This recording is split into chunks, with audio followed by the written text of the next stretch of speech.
G'day Internet, and welcome to what I think is going to be an extremely exciting video. I have just purchased a Seestar S30 Pro, fantastic smart telescope, the latest from Seestar.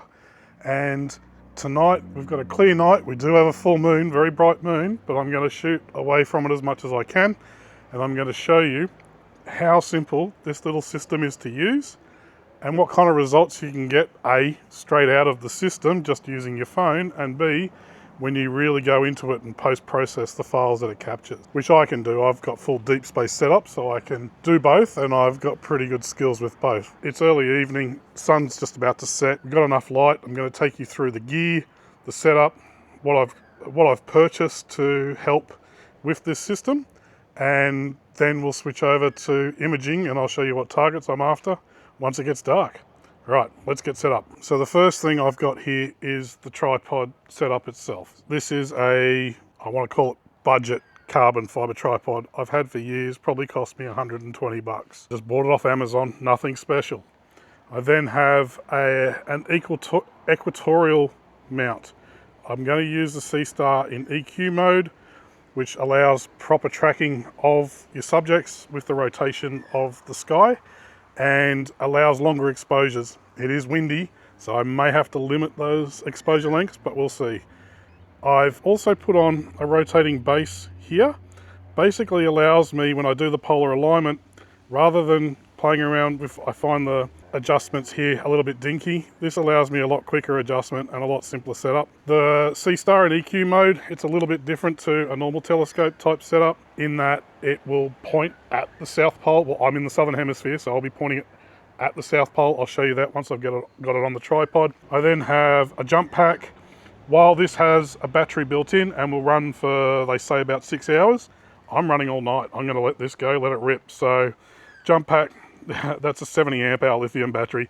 I could run this for months, it's not going to be an issue. All right, I'm going to get the Seestar on the tripod now, and then I'm going to show you a couple of other little accessories that I've purchased that, especially when shooting here, like there is literally a light right there, are handy for blocking out some extraneous light onto the sensor. Anyway, I'll get the Seestar out. All right, so this is the Seestar telescope. I've put the base on it that came with the mount onto the bottom here, and we simply slide it in, do it up, and that is roughly pointing at South Pole. We will do a proper polar alignment once it gets dark, but that is basically the simple setup other than plugging the power in. So there's a power connector on this side. So there's a power connector on this side. One thing I did have to modify, and something to watch out for, this bolt here that does up, locking the base onto the mount, I had to get an extended one because this rotates, and that is the reset button right there. It was rotating and hitting the standard knob that came with this mount and resetting itself in the middle of a swiveling to find a target. So I bought simple off Amazon again, really cheap, just extended ones of those, and that solved the problem 100%. And it's as simple as that, really, for setting this thing up. It takes no time at all. Once it gets dark, I'll step you through the next steps on how to get polar aligned, how to select a target, and get imaging. It's going to be a good night, I think. Looking forward to it. All right, well, it should be dark enough now to get underway. The wind is horrendous still, so I'm not too confident in how we're going to go tonight, but I can at least run you through the setup of the Seestar S30 Pro, the startup process, picking a target, getting polar aligned, all that type of stuff. So let's start with firing up the Seestar. I've turned my jump pack on. Just going to press and hold the power button. And I'm going to screen record this as well so you can see on my phone what we're doing. All right, not sure if you can hear it. The Seestar actually talks to you, tells you what it's doing. So it's said powering on, ready to connect. My phone, I've already preset it up, automatically connected. So the first thing I'm going to do is hit the open arm button, and you can see here the arm is opening up. Now this is one of the accessories that I have purchased, and that is a little lens cap, which is very cool. So we'll just let the arm open up here. We'll take the lens cap off. There we go. We'll put that in the bag. Now another part of that accessory kit with the lens cap, you can find these on eBay. That's where I purchased mine from. Right, I'm just going to hold this in front to show you. I purchased this on eBay. It came as the kit with the lens cap, a filter holder, and a lens hood. Now this is pretty cool. It's all 3D printed. Just got to twist it to lock it. All right, there we go. Just twist together, lock it all up.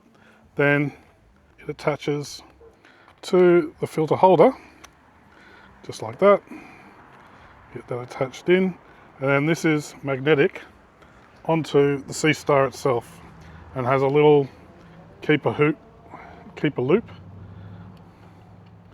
that I just wrap around. There's a little adhesive attachment as well. So the first thing we need to do is polar align. We're going to click on Me. We're going to scroll down to Advanced Features, click on that. Mount mode, where it says EQ mode here, click on that. And then we're going to polar align. Now it's saying that my angle is a bit too high, so we are going to drop this down and get that right.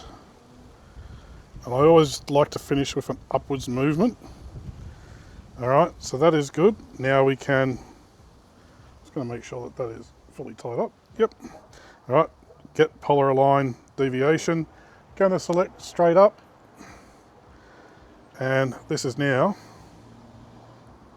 going to start the polar alignment sequence, which is pretty cool. And it's good that I've got the lens shade on. It means I can keep the light on it so you can see what's going on. So this is going to point up. It's going to take 3 different photos. It's going to calculate how far out we are from polar alignment and then tell me what adjustments I need to make. So simple, very automatic, absolutely brilliant. I love it. Alright, so that's the second image. It's going on to take the third now. Should pop up with the deviation on the phone. There we go. So our up is not too bad, but we've got to go left 4.4 degrees. So what I'm going to do here is simply slack off this rotator base I talked about. Rotate ever so slowly, and you'll see those degrees dropping. I want to get it to as close to 0 as possible. And there we go, we got a tick. Tighten that back up. Look at that, I'm happy with that. Alright, so we're just going to go into plan. We're going to create a new plan. I'm going to call this NGC 3590. Just a starting point, confirm. Alright, so we need to actually go find our target, which was up here. There's the running chicken going above that. I want to center up. I think that frame looks pretty good. Let's just, I want to see if I can get some of that up there above it as well. Why not? Let's get a few different things in the frame. Make it busy tonight. Alright, so we're going to add that. We want to shoot that. Yep, it's going to say till about 1 AM. Definitely want the light pollution filter on. I'm going to tick that. Now I'm going to add what I want to shoot after this, which is the Veil nebulas from 115. Search for Veil. That'll do. Locate target position. Alright. So I can't, from the orientation of this, I'm not going to be able to get both east and western veil in frame. So I'm going to frame up on that quite nicely. And I'm going to add that as a target. Now it's saying from 130. I'm going to bring that into, let's go 120 until 6 AM. Again, light pollution filter. Ready to roll, I reckon. All right, execute.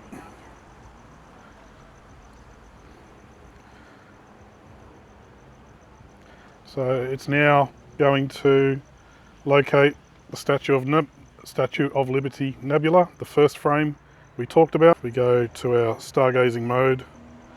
We actually get a bit more information on what it's doing. So at the moment it's trying to lock in on the location. There we go, object is centered. It's going to go through the initialization process. So it's running an autofocus.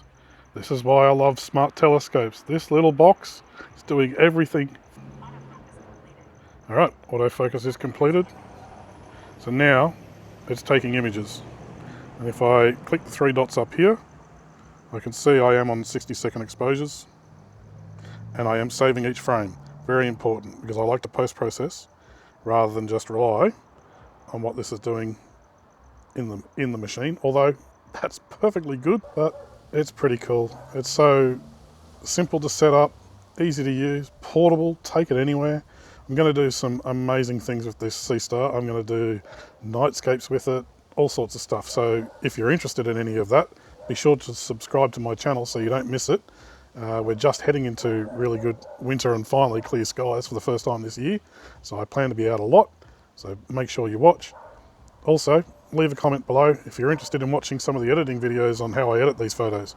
I'd be very keen to find out if you're interested in that, and I can add that to my suite of editing videos that I already have. There we go. When that line appears, you know it's downloading the photo to your phone. And boom, there we go. We got decent stars. Nebulosity's still there. I'll be able to work with that. Alright, so we're going to let this run. I'll put a bit of a time lapse on the motion of it. We'll see how this goes. We'll come and check back on it in about an hour, see how it's looking on the phone. Anyway, exciting night. Hopefully this wind plays ball with us. Come on. But it's still fun to be just outside doing this type of stuff. And you can do it simply from your backyard in the middle of suburbia.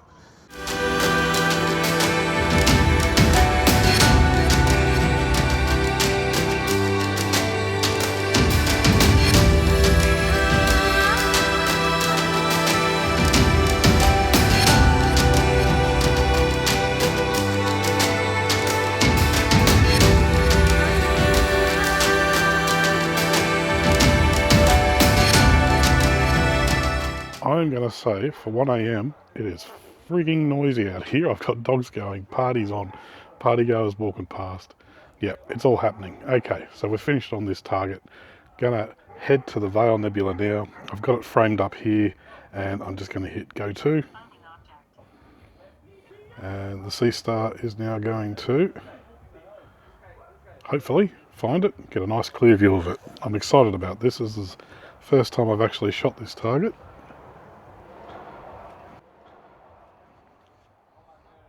It's hard for me to shoot north here just because everything's so low, but it looks like this is going to work. Oh, I'm excited. It's found it. It's now running autofocus. Okay, loading up the image now. Let's see if we can see it. We still have a tree in the way, but I can see right there is the Vale Nebula. That's what I want. Framing's good. Well, what I'm going to do, it's probably not going to keep a lot of these frames. It is going to try and stack them, but I'm just going to shoot from now and let it run. Once that tree's out of the way, I can use those frames, but wow, it's faint. But I can just see bits of the blue and red, the oxygen and the hydrogen that's in this target. That makes it so cool. Okay, we are clear of the obstruction and we are shooting. You can see the green and the red, or it'd be blue and red, so that's the oxygen and the hydrogen of the Vale there. Super cool. I think they call that the witch's broom or something. So I can see some faint nebulosity in around here as well. You got to remember, I'm shooting under the worst possible conditions. This is a full moon tonight. It's about half the sky away from this target, which is one of the reasons why I picked this target tonight. So this is challenging the system to the max to see what we can get out of this. Now, I don't expect great things from in the app. It's just so faint. And with 1 minute exposures, I think it's going to struggle to really pull out the target under the light pollution of the moon. But I'm confident I can pull something out in Pixinsight. Do a bit of star removal, star reduction, really work on the nebulosities, make it pop. I think we could at least get something that we can call a good image. So now, just going to let this run till sunrise. We'll come back in the morning, pack up and have a look at the final image. Thank you so much for sticking through with this. Can't wait to see what we can get.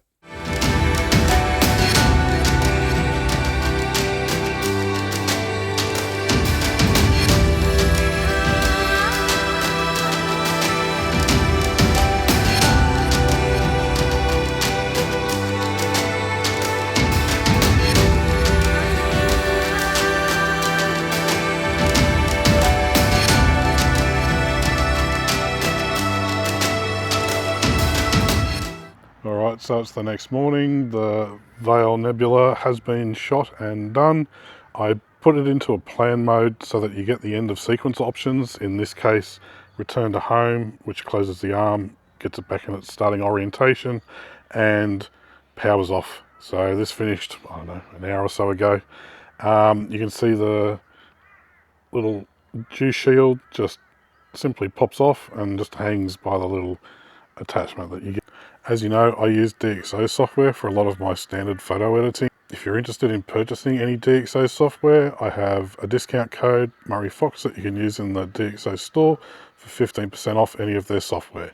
Link in the description below. Thank you so much again. And until next time, why not watch another one of these videos here?